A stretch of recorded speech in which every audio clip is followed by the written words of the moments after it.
विद्यार्थी मित्रांनो, आजच्या आपल्या या ऑनलाईन टीचिंग लर्निंगच्या पिरियडला आपल्याला एक या चॅप्टरमधील नवीन मुद्दा अभ्यासायचा आहे.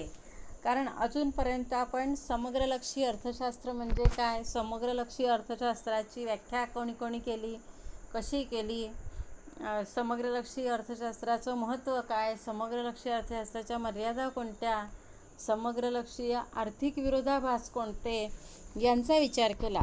आणि आजच्या पिरियडला आपण राष्ट्रीय उत्पन्नाचा अर्थ आणि व्याख्या हा मुद्दा अभ्यासणार आहोत.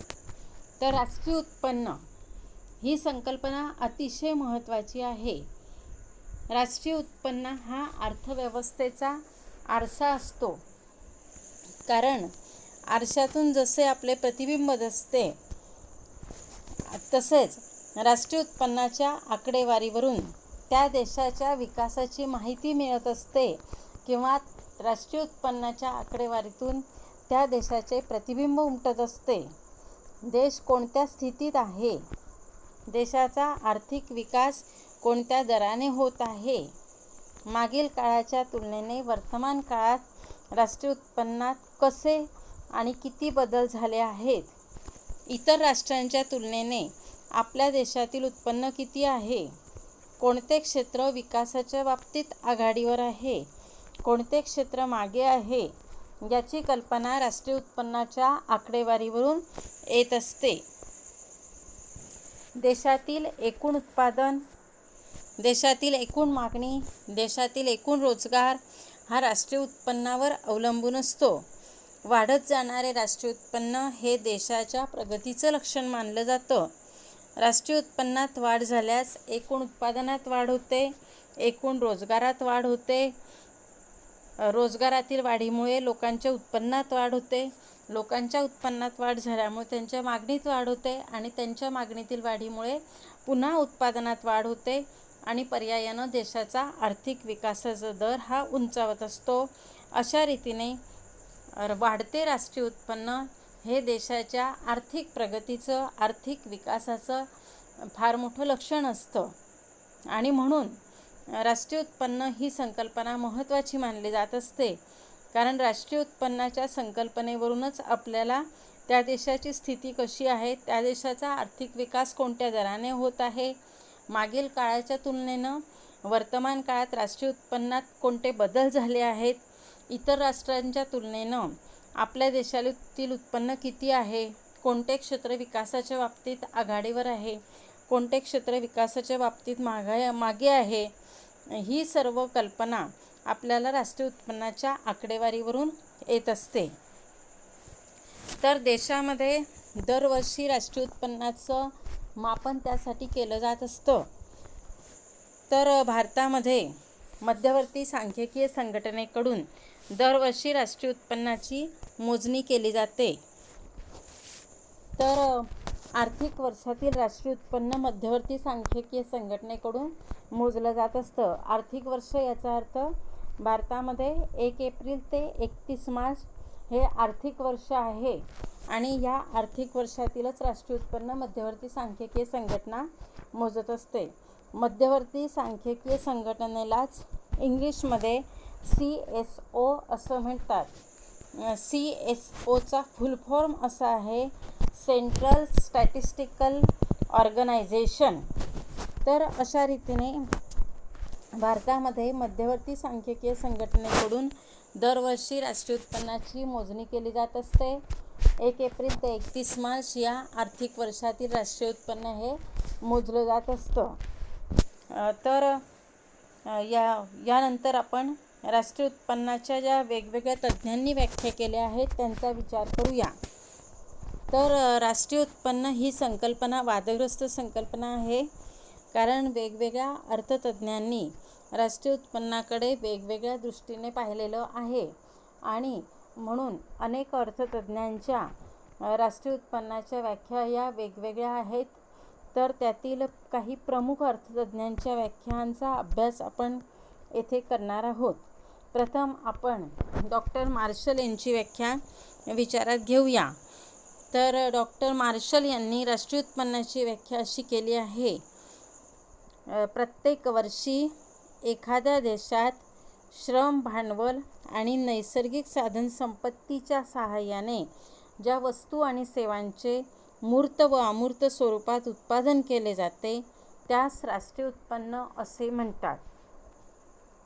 तर अशा रीतीने मार्शल यांनी आपल्या व्याख्येमध्ये एका वर्षातील वस्तू आणि सेवांच्या निव्वळ उत्पादनाला राष्ट्रीय उत्पन्न असे म्हटलेले आहे.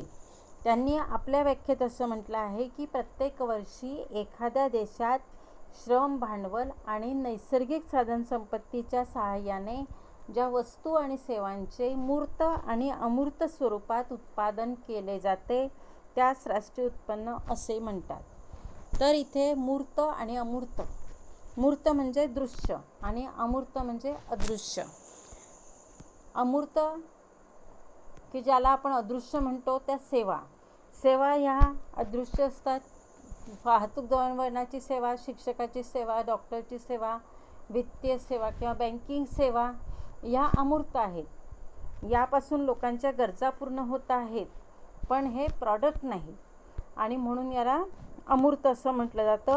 आणि डॉक्टर मार्शल यांनी सुद्धा इथे प्रत्येक वर्षी म्हटलं आहे, म्हणजे एक वर्षाचा एक विशिष्ट कालावधी लक्षात घेतलेला आहे आपल्या व्याख्यात. आणि त्यांनी असं म्हटलेलं आहे की प्रत्येक वर्षी एखाद्या देशात श्रम, भांडवल आणि नैसर्गिक साधनसंपत्तीच्या सहाय्याने ज्या वस्तू आणि सेवांचे मूर्त आणि अमूर्त स्वरूपात उत्पादन होते त्याला राष्ट्रीय उत्पन्न असे म्हणतात. तर मार्शल यांनी ही जी व्याख्या केली आहे यावर काही टीका करण्यात आल्या. त्या टीकांमध्ये पहिली टीका अशी करण्यात आली आहे की या व्याख्येमध्ये दुहेरी मोजमाप होण्याची शक्यता जास्त आहे. दुहेरी मोजमाप याचाच अर्थ राष्ट्रीय उत्पन्न हे दोनदा किंवा तीनदा मोजलं जाणं.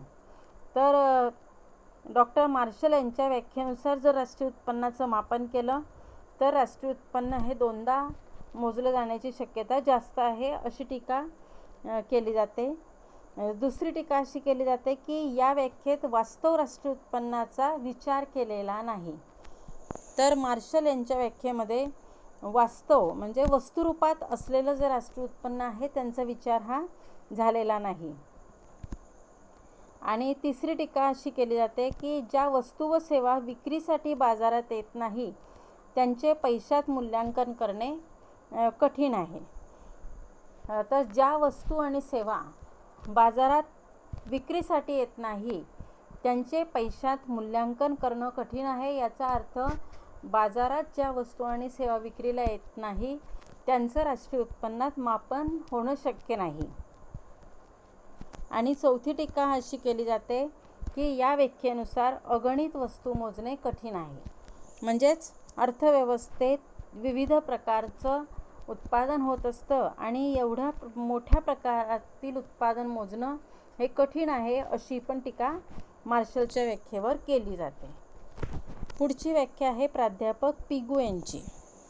तर पिगो यांनी असं म्हटलेलं आहे की समाजाच्या वस्तुनिष्ठ उत्पन्नापैकी ज्या उत्पन्नाची पैशात मोजदाद केली जाते त्यास राष्ट्रीय उत्पन्न असे म्हणतात.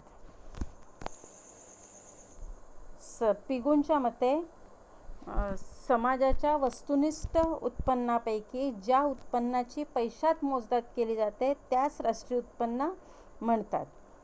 म्हणजेच पिगो यांनी ज्या वस्तू आणि सेवांची पैशात मोजदाद होते त्यालाच राष्ट्रीय उत्पन्न म्हटलेलं आहे. याचा अर्थ पिगोंच्या व्याख्येनुसार गृहिणीच्या सेवा, शिक्षकाच्या सेवा याचा अर्थ शिक्षकाने जर स्वतःच्या मुलाला शिकवले तर, तसंच आपण स्वतःची कामं स्वतः करतो, स्वतःच्या घराला रंग देणे, स्वतःची गाडी स्वतः चालवणे, स्वतःच्या कपड्यांना प्रेस करणे, तर यासारख्या सेवा पिगोंच्या व्याख्येनुसार राष्ट्रीय उत्पन्नात धरल्या जाणार नाही, कारण याला आर्थिक मोबदला मिळत नाही. कारण त्यांच्या मते की ज्या उत्पन्नाची पैशात मोजदाद होते तेच राष्ट्रीय उत्पन्न आणि याउलट ज्या सेवा आपण पैसा घेऊन विकत घेत असतो त्या मात्र राष्ट्रीय उत्पन्नात धरल्या जातात.